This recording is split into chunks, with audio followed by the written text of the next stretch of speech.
Oh Seigneur, je veux que tu changes tout. Oh rocher, change tout. Oh Seigneur, je veux que tu transformes tout. Dans ma vie, change tout. Dans mon cœur, change tout. Dans mon cœur, je veux que tu transformes tout. Dans ma vie, change tout. Comme Paul de Tarse, transforme tout. Rencontre-moi dans ce chemin de Damas qui est ma vie, oh déraillée. Mesdames et messieurs, bonsoir une fois de plus. Nous sommes sur DRTV International. Je sais que vous êtes nombreux à nous appeler depuis les États-Unis. Vous nous appelez depuis le Canada, Bruxelles, Paris. Oh, je n'oublie pas ceux-là qui nous appellent depuis Johannesburg, depuis Cocody, Abidjan. Je n'oublie pas ceux-là qui nous appellent depuis Libreville, Kinshasa, ceux-là qui nous appellent depuis le Rwanda, ceux-là qui nous appellent depuis le Rwanda, mais aussi ceux-là qui nous appellent depuis le Ghana. Je n'oublie pas, je salue par là le frère Azaria, évidemment. Je te salue, toi qui nous appelles depuis là-bas. Je suis très content de savoir que tu te portes bien. Alors, nous également, nous vous disons salut à tous ceux-là qui nous suivent en ce moment sur DRTV International. J'ai une bonne nouvelle à vous annoncer aujourd'hui. Nous avons sur ce plateau, dans ce splendide plateau de Gospel Power, une grande chanteuse gospel. Elle vient tout simplement du Congo-Brazzaville. Oui, évidemment, puisque nous sommes ici, nous sommes présentement au Congo-Brazzaville, évidemment. Vous voyez la splendeur du plateau, vous voyez la beauté qu'il y a. Ça montre que nous savons faire des choses. Évidemment, nous aimerions bien faire des choses et nous le faisons pour tout simplement vous faire plaisir. Alors, cette grande chanteuse du gospel congolais, de qui s'agit-il? Vous la connaissez? Essayez un peu de deviner un tout petit peu. Parce qu'elle a sorti un tube, une chanson qui est en train de faire ravage. Tout simplement pour la gloire de notre Dieu. Je garde le suspense. J'aimerais bien que vous essayiez un peu de deviner chez vous à la maison pour en savoir un peu plus. Apparemment, ça tarde. Donnez-moi le nom, essayez d'appeler. Elle s'appelle tout simplement Aimé Ngotoko, à qui je dis bonsoir, ma soeur. Bonsoir, mon frère Leclerc. J'ai vu à la maison, beaucoup de gens ont hésité. Il y a ceux-là qui ont tenté de donner le nom. Il y a ceux-là qui ont pu le faire. Et c'est une merveilleuse nouvelle. Et pour moi, c'est un honneur d'être en face de toi parce que j'apprécie énormément ce que tu fais. Et quand il s'agit de Dieu, nous sommes très heureux de voir des gens le servir avec beaucoup d'enthousiasme, beaucoup de joie, des gens qui se donnent à cœur joie avec tout ce qu'ils possèdent, tout ce que vous avez financièrement, moyens matériels et votre énergie, vous l'avez consacré à Dieu. Ce qui me pousse à poser la première question, depuis quand avez-vous commencé à chanter pour Dieu? Est-ce depuis votre enfance ou comment? Essayez un peu de nous raconter. Ça a commencé quand cette histoire? Merci beaucoup, frère Clever, de me recevoir dans Gospel Power. Je rends d'abord grâce à Dieu qui a permis. Amen. Et oui. Et la sœur Aimée a commencé à chanter depuis son enfance, il faut dire. Okay. Son enfance. Vous aviez quel âge? 4 ans? Non, pas 4 ans, pas enfance, pas adolescent. Enfant, oui. Quand je parle vers 15 ans par 15 là. 15 ans, vous étiez déjà 15 ans par là, oui, 15 ans. De la puberté en quelque sorte. 15 ans, oui, parce que j'ai commencé avec l'église, d'abord avec les grandes sœurs et tout. C'était toujours à Rehoboth ou ailleurs? Pas à Rehoboth, on a commencé à l'époque avec l'homme de Dieu, à la rue du 5 février, oui. Le frère William Ngendi à l'époque. J'étais très jeune et donc j'accompagnais les grandes sœurs, il faut dire comme ça. J'accompagnais les grandes sœurs et à un moment donné, dans les années 90-92 par là, avec l'arrivée des évangélistes Renard Banquet, et j'ai commencé à aller à Néhémie, oui. À Néhémie à l'époque, Néhémie, et ensuite Rehoboth comme tu dis, et c'est là que j'ai intégré le groupe de louanges. Là, c'était au tout début, au fait, hein, oui, vraiment très très longtemps. Oui, très jeune. Oui. Le groupe de louanges, depuis jusqu'à aujourd'hui. Ok, mais bien avant l'âge de 15 ans, vous ne chantez pas. Vous n'avez pas cet amour de la chanson. Est-ce que vous n'étiez pas en train de chanter dans quand vous laviez les assiettes, quand vous faisiez votre lessive ou voilà, la vaisselle? n'étiez-vous pas en train de chanter comme ça? Oui, oui. Même si ce n'était pas encore Dieu, Oui. ne chantiez-vous pas tout simplement? Je chantais déjà. Ok. En fait, j'aimais déjà le chant. D'accord. J'aimais déjà le chant, pas comme appel, mais déjà j'aimais le chant. D'accord. Oui, j'aimais la chanson et tout. Comme tu as dit, fredonner sous la douche et tout. Avec les amis, parfois je chantais, ils étaient là. À l'école également? À l'école aussi, oui. Ok. À l'école aussi, je chantais comme ça. Mais ce n'était pas encore la paix, ce n'était pas encore le temps de Dieu. Effectivement. Donc, J'aimerais bien qu'on en parle. Oui. À l'école, c'était quoi? C'était dans les émulations? C'était quoi? La Pas, récréation? en tout cas, pas les émulations, parce qu'à l'époque, on n'avait vraiment pas ça. C'était pendant la récréation, parce que déjà, je partais à l'église. D'accord. Et ce qu'on faisait à l'église avec les grandes sœurs, et moi à l'école, je fredonnais avec les amis. Ah, mais tu chantes bien et tout. Je dis, ah, mais je ne peux pas, parce que me tenir devant Autant de personnes. autant de personnes, je ne pourrais pas. Et c'est Oui. comme ça. Mais ce n'était pas encore... Et tu n'avais même pas l'idée que ça deviendrait un jour Non, je n'ai pas quelque l'idée. chose d'essentiel pour toi? Non, je n'ai pas l'idée d'un jour faire la carrière solo ou chanter pour le Seigneur, il faut dire ça. C'est dans les années 96, 15 par là, qu'il y a eu les hommes de Dieu qui étaient venus de Kinshasa, D'accord. qui ont prophétisé sur moi. Oh. Oui, de Kinshasa. Vous avez encore le nom de cet homme de Dieu? Et Ilunga, qui était passé une fois, parce qu'on avait les cellules de maison, on priait le soir Le avec prénom, vous ne connaissez pas? Non, je ne connais plus. Ilunga, il était un peu brun. Oui. Il est passé parce qu'on avait les cellules de maison. On se retrouvait le soir avec les bien-aimés de catholiques, protestants. On priait le soir à la maison. Et l'homme de Dieu était invité. C'était chez vous? Non, le frère Bruno, un frère qu'on priait aussi, qui est pasteur aujourd'hui, pasteur Bruno. Au fait, c'est le père de Azaria. Oh, gloire à Dieu. Je salue le frère Bruno qui Bidoumou. se trouve actuellement au Bénin. Au Bénin, oui. Au Bénin. À Cotonou, je pense. Cotonou, Bénin, par là.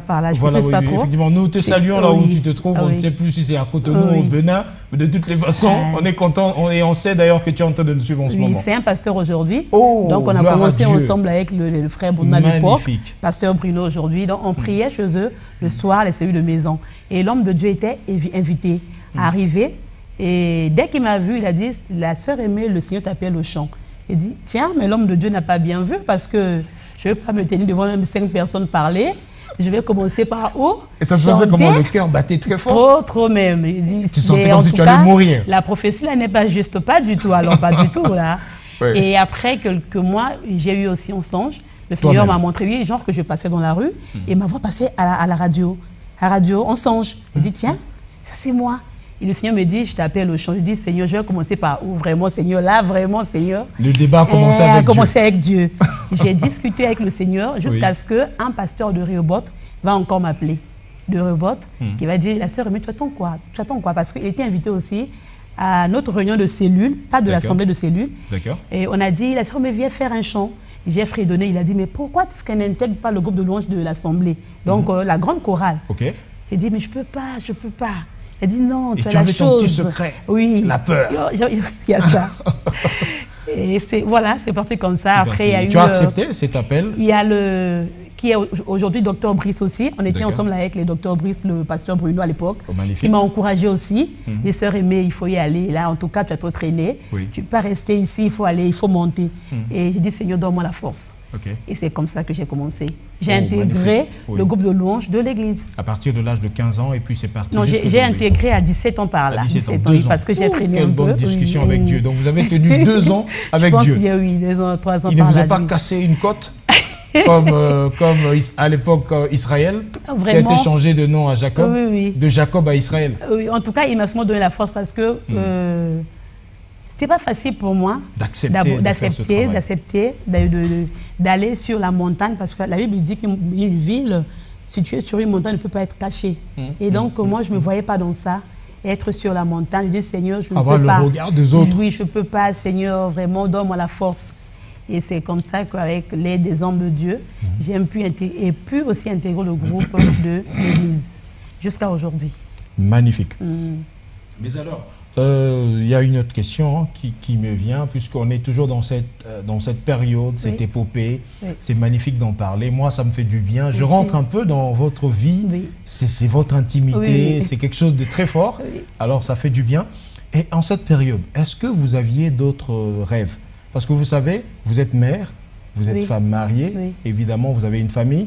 Et vous savez qu'à un moment donné, vous posez la question à vos enfants. Oui. Que voudrais-tu devenir demain? Oui. Que voudrais-tu faire demain? Oui. Mais vous, en ce moment-là, n'aviez-vous pas un rêve ou des rêves que vous chérissez Oui. dans votre cœur? Oui, comme tout le monde, il faut rêver. Hein? Oui. Et donc, à l'époque... En dehors de la musique? En dehors de la musique, à l'époque, je voulais bien faire la médecine.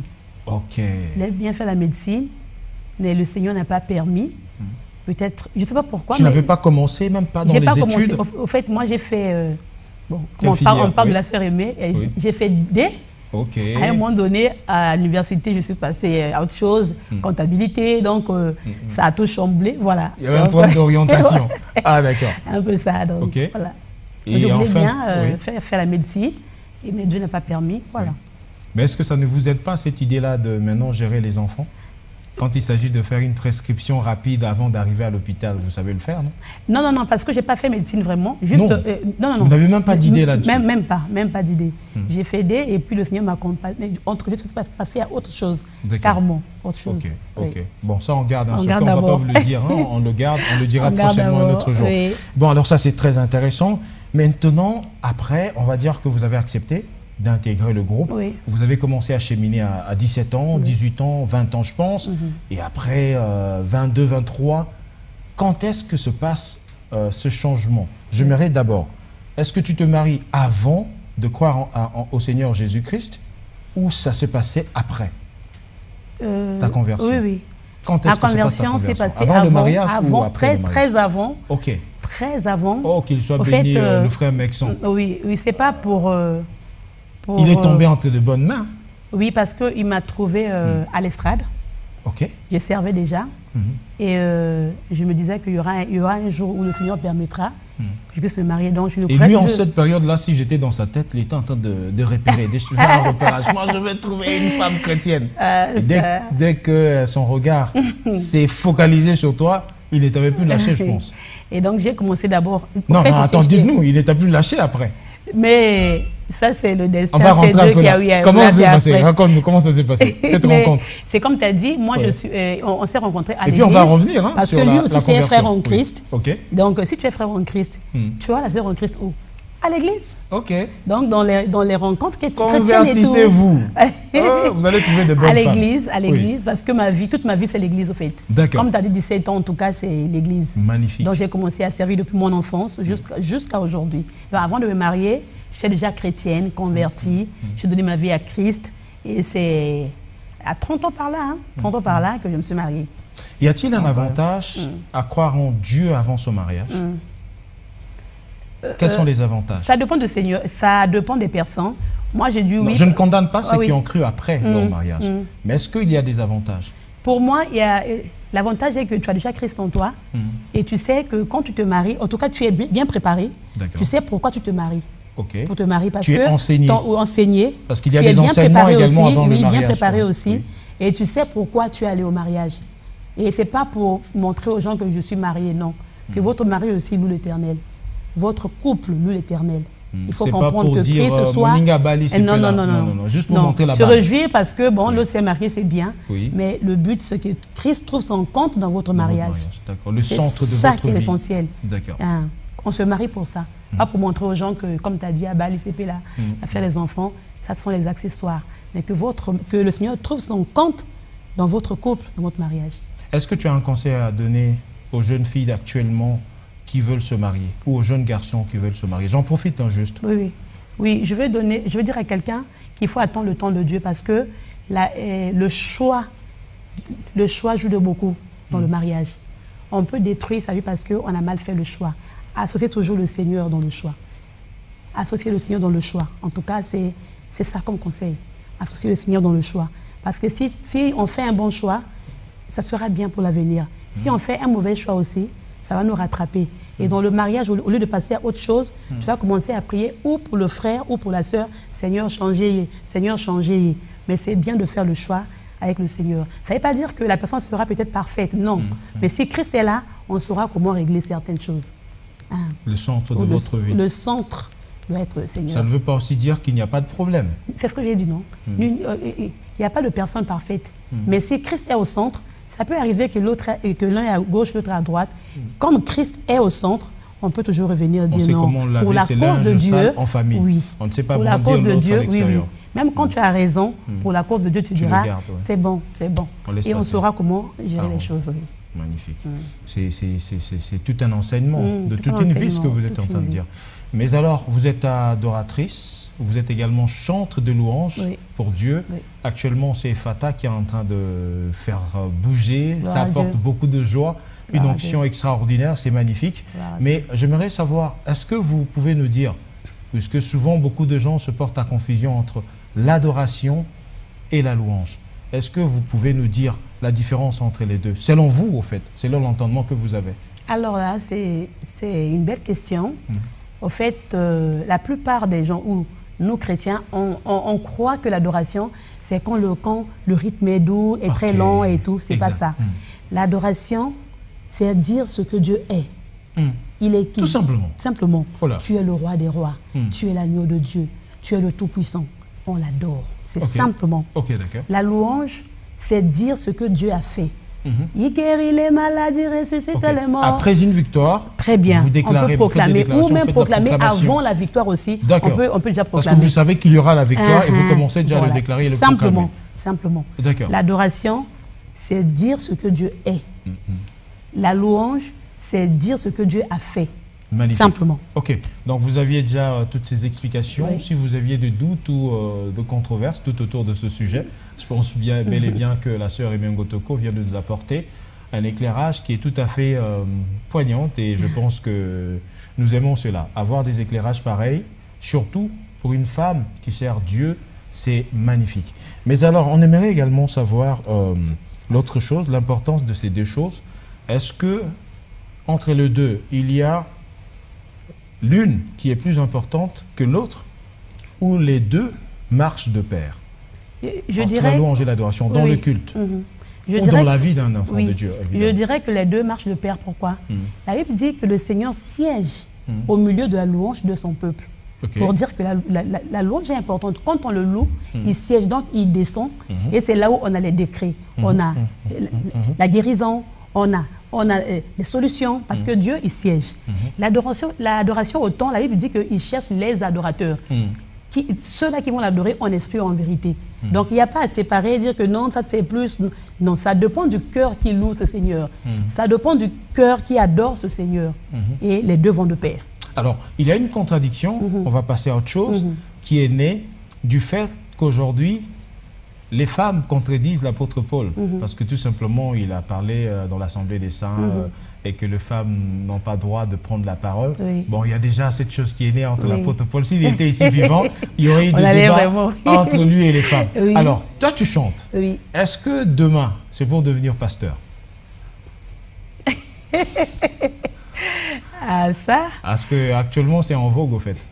Les chantes finissent par devenir pasteurs. je vais répondre, je vais t'expliquer quelque chose. Oui. Parce qu'on a tendance à poser cette question aussi aux chantres.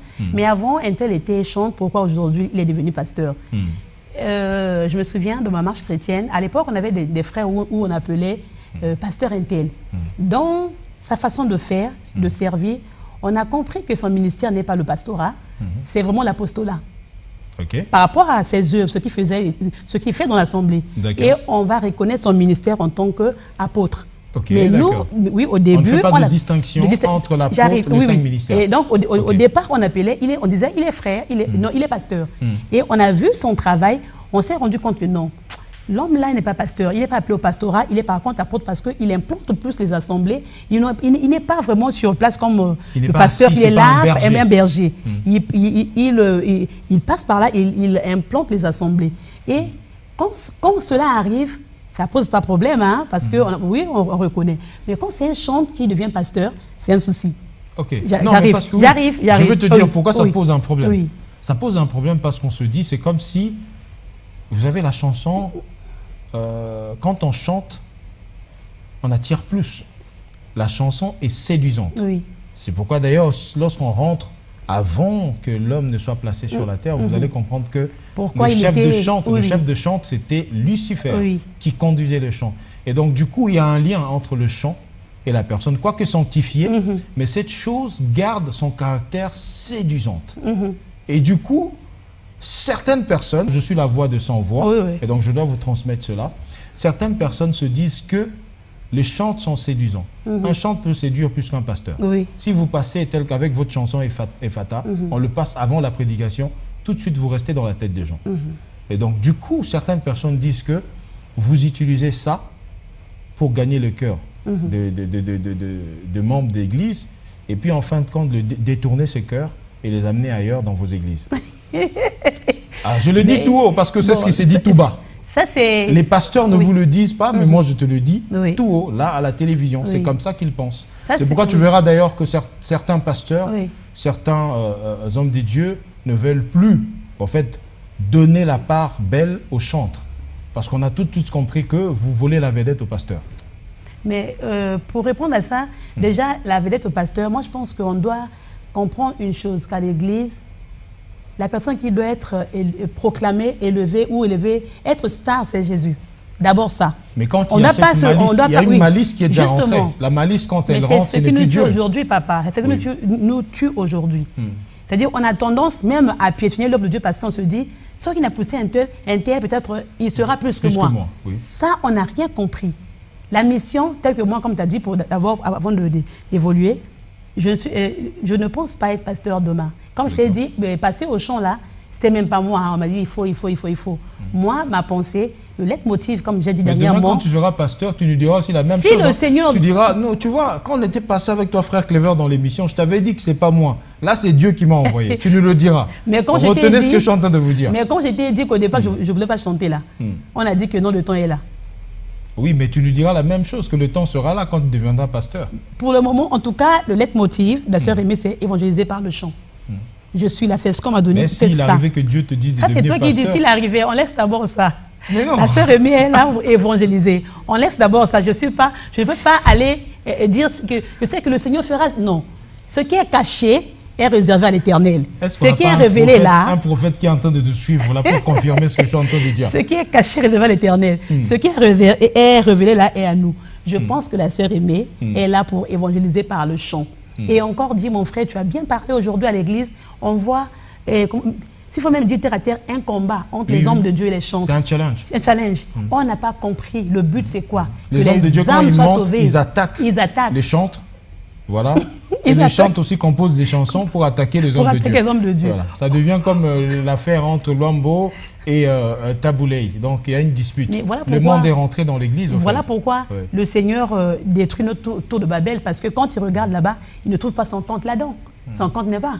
Parce que si on voulait donner toute la gloire au Seigneur, je pense que moi je dirais, je vais aider le frère Clever à aller plus loin. Parce que ce qu'il fait va bénir les gens. Même s'il monte. Mais c'est pour la gloire de Dieu. Aujourd'hui, même les hommes de Dieu détruisent encore les œuvres. Et autant aussi pour les chantres. Hein, détruisent les œuvres des hommes de Dieu. Ça se fait vice-versa. De part et d'autre. Ça, on n'a rien compris. Mais qui est vedette? Est-ce que maintenant, les enfants de Dieu, aujourd'hui, se sont décidés à donner la part belle à Satan dans l'Église? À cause de la distraction. Là, tu as bien répondu. Tu as bien parlé. À cause de la distraction, oui. Parce qu'on a oublié l'essentiel. L'essentiel, c'est de gagner les âmes à Christ.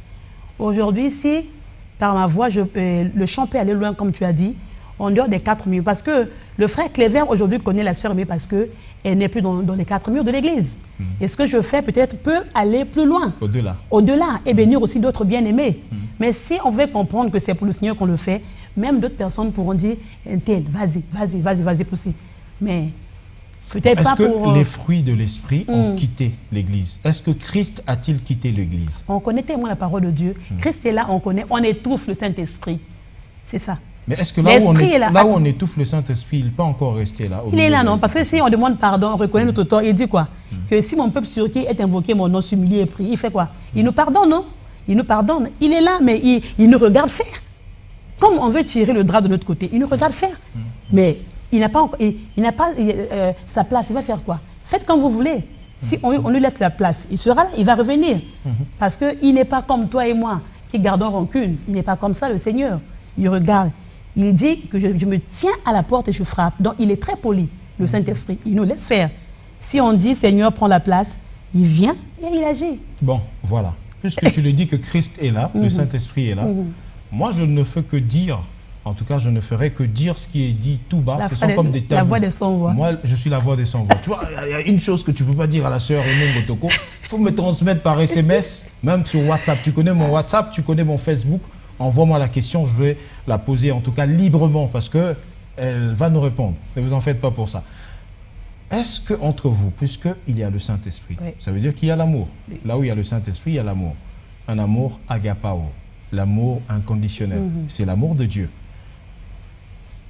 Papa Roy, je vais citer des noms comme ça. Oui. Maman Dorcas Mampouya, oui. Maman Clémence Avounou, la sœur Belle Agnélé.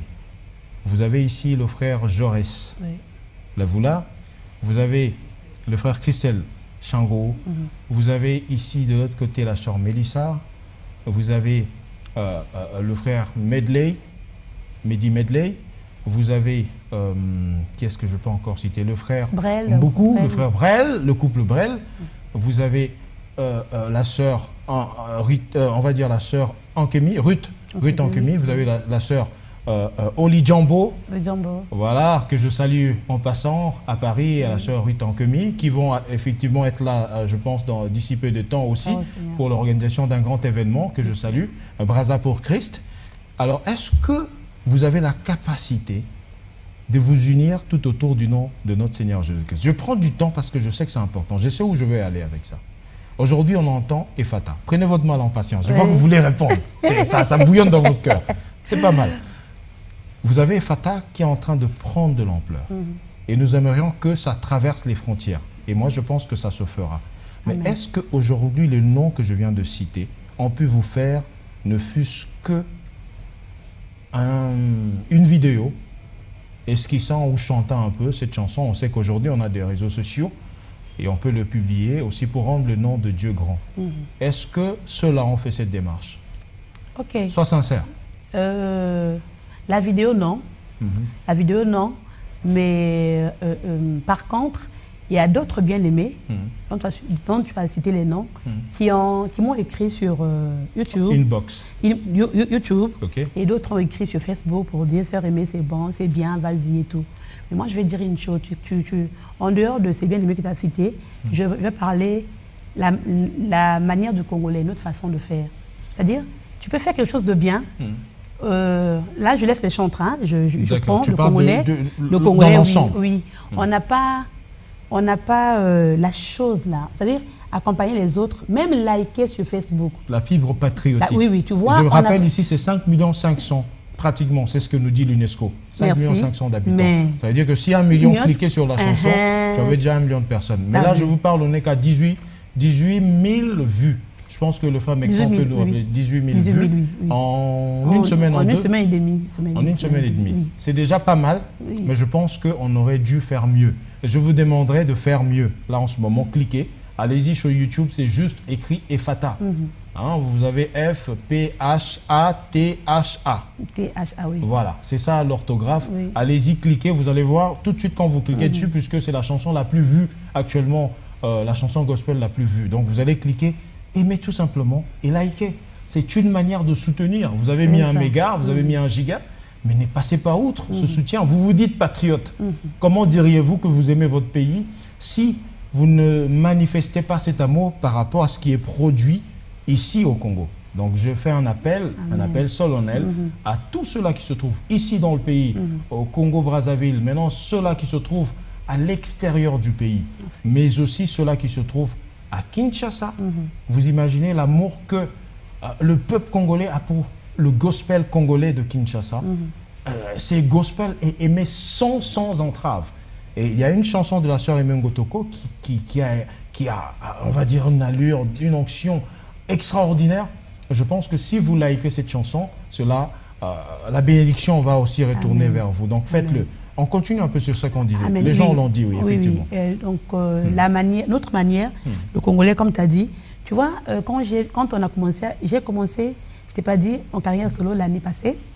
L'année passée avec la victoire de la Croix. Aujourd'hui, quand je regarde les chaînes de Kinshasa, il y a d'autres chaînes qui ont pris ça, sans demander mon avis. Donc, ils ont aimé. Ils diffusent. Et ça, j'ai apprécié. Magnifique. Ça, j'ai aimé. Magnifique. Et ça, j'ai aimé. Et tu vas voir ce qu'on a fait, Ephata, qui, comme tu as dit, qui bénit le Seigneur, qui élève le Seigneur, la personne va aller sur Facebook, regarder, tiens, et la personne t'appelle, t'écrit inbox ou il t'appelle soit pour dire, il ne fallait pas faire comme ça, sœur Aimée, ou dire, j'ai aimé. Mais là-bas, il n'a pas liké. Il n'y a pas liké, il n'y a pas un petit mot gentil. Il y a plus de reproches.